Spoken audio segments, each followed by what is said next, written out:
Lately, I've really been thinking about some time saving skills in framing. And one thing that's really been jumping out at me is um, taking more measurements than's necessary for, say, for instance, down here in Louisiana, we do a lot of pilings.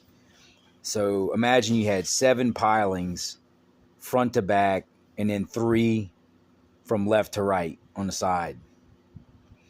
So you got to run your girders from the back to the front at, a 16-foot board is going to span between 3. So it's going to break on every third one. And then you're going to stagger your 8-foot piece, 8 foot, whatever it is going to be. But you need to get measurements to all those, the center of all those pilings. And the front and the back are going to be on the outside. So with a 100-foot tape measure, if I would have hooked the last piling and then pull my tape, instead of getting one measurement and then cutting it and then going back, I'm going to hook and I'm going to get my measurement to the midpoint and I'm going to write that number down on a block. And then I'm going to keep going with my tape to the next one and I'm going to write that number down. And I'm going to keep going to the next one. I'm going to write that number down. So I might be 30-something, feet or 50 feet or whatever it is. And I'm just writing a measurement from all the way from this point, all the way to the end. The sense is that when I go to the board and I drag my first measurement out and I mark that, okay, so I'll write that measurement down on the side and I make a mark and I cut that. And then I'll pull that board forward and whatever that measurement that I wrote, I'm going to go to my next piece and I'm going to burn that measurement. So in other words, at the end of the board, I'm going to put that same measurement there and let that tape run long from there. And then I'll measure, you'll have to pin that down there real solid and move your tape out and then kind of leapfrog it to the end. And then you'll be around 32 feet. If it's 16-foot boards, you'll be around 32 feet and some change. And you'll mark that. You'll cut that. Write that measurement down to the 8-ball, to the 16th. And your next piece, that's where you start. 32 and whatever. Put it on the edge of the board and then pull your next measurement. And with that 100-foot tape measure, it's just all that extra tape on the back is just going to fall on the ground. It's fine. As you're going, you can mark your 16-foot on center spacings as you're going. You're knocking out 2 birds with 1 stone. You may think it's taking longer, but believe me, your layouts are going to be on your girders. That's what you want. All these measurements and all these tasks are being done on the sawhorses. So when I take that first piece and I go stick it up there, and I flush it on this side, wherever it falls, I tack it up. Next piece, consequentially, all the way to the end.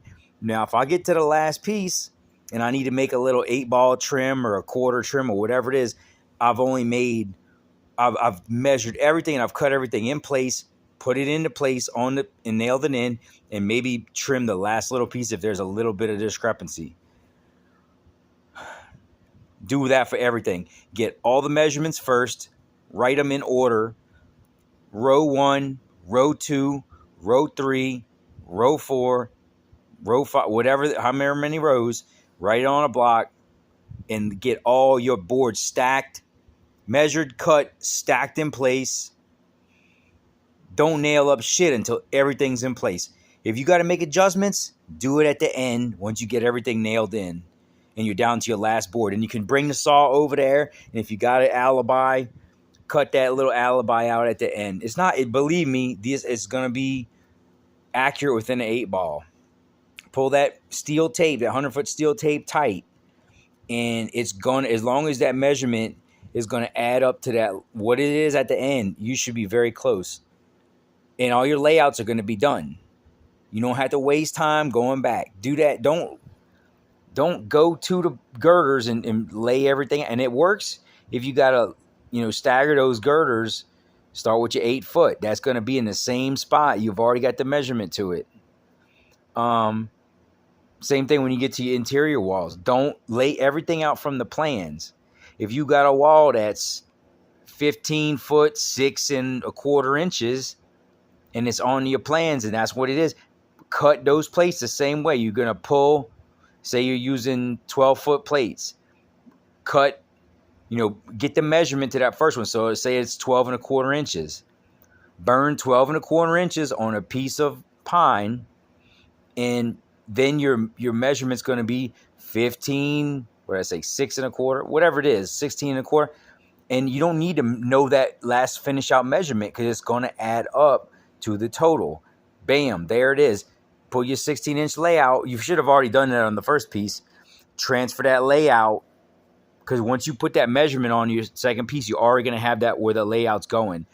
Lay the boards out, put your details in right there on the sawhorses, and then you can either tell your framer, bring it over, that's where it goes, put it right there. No one has to transfer any layouts. The layouts are finished. He might use a speed square and line it up. That would be a little, something he could do to make it go fast. But believe me, this is time saving right here. No more looking at the plans and walking over to where it needs to be written. Do it from the sawhorses. Make you a little table underneath the sawhorses to put your plans on so you can look through the boards and see what the measurements are and put them right on top of the plates.